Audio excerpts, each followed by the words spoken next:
catch a fish and still harm it after the hook set. Let's fix that right now in this video.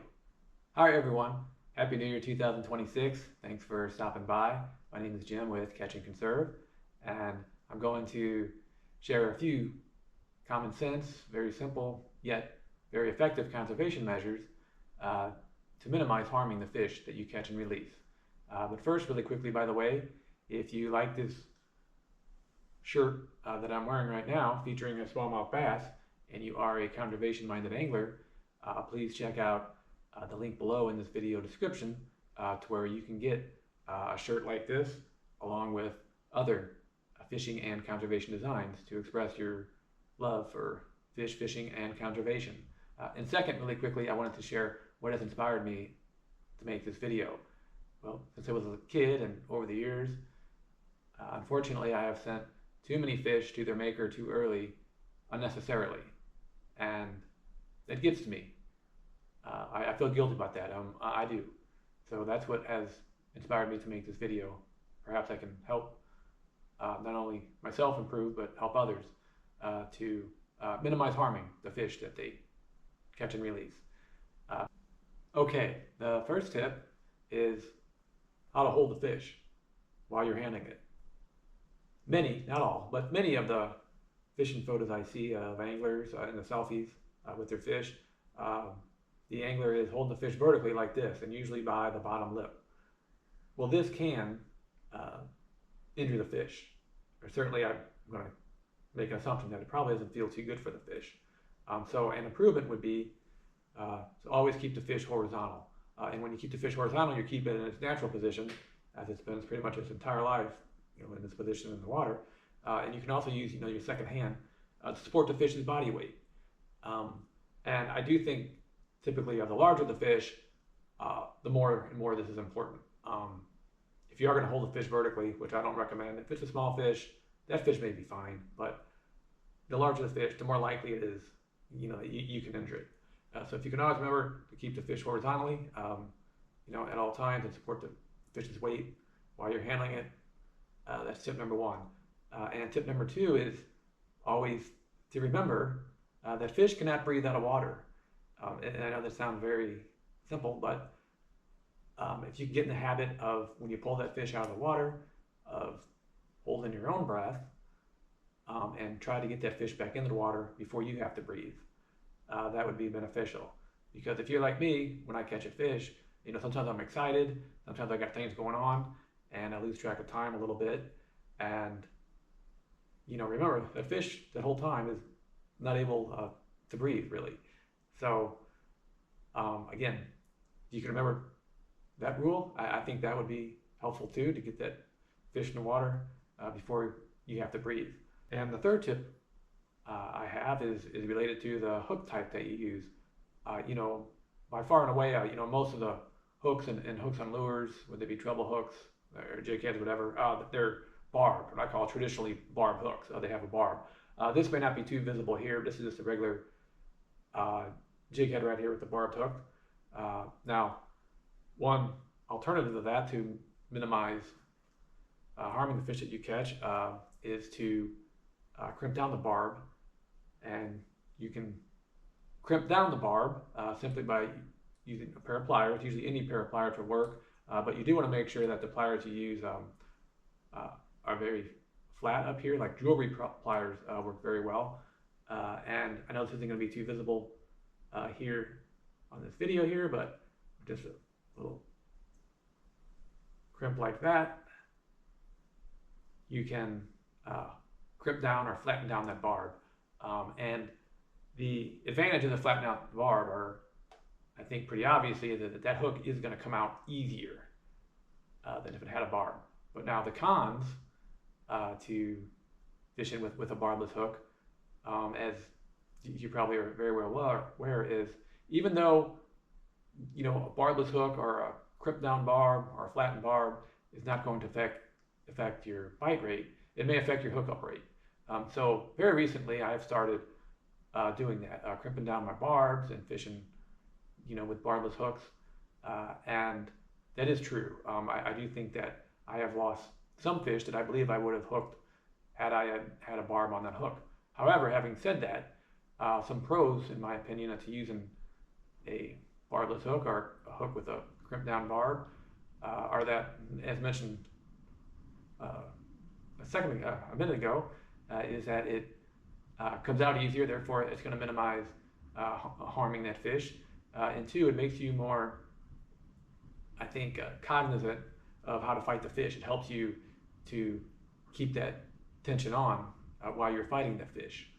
And to me, it adds a little bit more challenge to the sport, which for me, that's a pro. It will make you a better angler as to how to set the hook and so forth.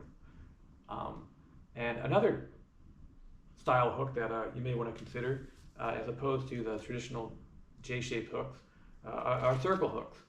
Because they are circular in design, circle hooks just are easier to take out of the fish than conventional J-shaped hooks, especially for bait holders. I think circle hooks are far superior in that regard, in that they're just easier to unhook from the fish. And the next tip is to always have your pliers handy in case you do have to reach down somewhat deep into the fish's mouth. And to keep your pliers handy and readily available, it may be a good idea to have a fishing vest, like this one. This is a fishing vest made by Bass Dash. It has many, many pockets, which you can attach all your gear to, and certainly one of those items should be a pair of pliers. You should always have a pair of pliers readily available, so that when you do catch a fish and you need your pliers, you don't have to think about where to go, which will allow you to remove that hook out quicker and get that fish back in the water quicker, minimizing harming to that fish. And the other tip I want to go over is, if you do fish alone and you're like me, oftentimes you want to get a photo, a selfie of the fish that you catch, so your friends believe that you caught a fish. To do that, while I'm kayak fishing, especially, I like to have my camera set up, and this is just a weighted tripod stand here, really good, and I screw on a camera on top. But I really like having this if I'm in my kayak, in the front of the kayak, so that when I do catch a fish, I'm ready for my selfie. All I got to do is hit a button, take the picture, and put that fish back in the water, which saves time and me trying to get a camera set up. Now, if you're fishing with a fishing buddy, if you're fishing with someone else, it may not be necessary, as your buddy may be able to take that picture just as quickly.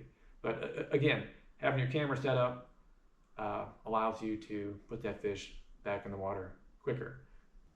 And my final tip here is related more to the indirect and cumulative effects to the fish and the ecosystem. And that is considering switching to tungsten tackle instead of lead tackle. As you know, lead by far and away still is the dominant material that most fishing tackle is made of, whether it be, jig heads and sinkers and so forth. But there is some tungsten tackle out there. Here are some tungsten swim bait jig heads here made by VMC. And tungsten is believed to be much less toxic, much more eco-friendly than lead, which lead, as you probably know, is a heavy metal, and therefore, like most heavy metals, they can bioaccumulate in the ecosystem. And I think bald eagles are an example of this. Necropsies of bald eagles have indicated that lead poisoning is the leading cause of death to bald eagles. So that leads to the question of, well, how are eagles ingesting this lead? Well, it's believed that most of the lead that bald eagles are ingesting is from lead fishing tackle. And how does that happen? As I mentioned, heavy metals accumulate through the food chain. So bald eagles predominantly eat fish. So when that bald eagle eats a fish that has eaten a fish that has been living in lead contaminated waters, those micro levels of lead in the water, which humans have a difficult time to connect with, biomagnify up the food chain. So by the time that eagle eats that fish, that's enough, unfortunately, lead to harm that eagle. And that's true for all your top predators. Eagles, I think, is just a good example. And that includes humans as well. If you consume the fish that you eat, you may want to consider switching over to tungsten tackle instead of lead. And I will add that what I've seen, tungsten tackle is a little more pricey than lead tackle generally, but I've had good success with tungsten tackle. It does seem to be also tungsten also seems to be more dense, so you get, I think, better feel than lead too. Well, those are my simple yet effective conservation measures you can do to minimizing harming the fish you catch. And also in this video description, I have put a link to another one of my videos, which features fishing with a crimped down barb and catching smallmouth bass in a Missouri stream. So you may want to check that out too if you have any questions or doubts about trying to fish with crimped down or barbless hooks. Thank you for watching.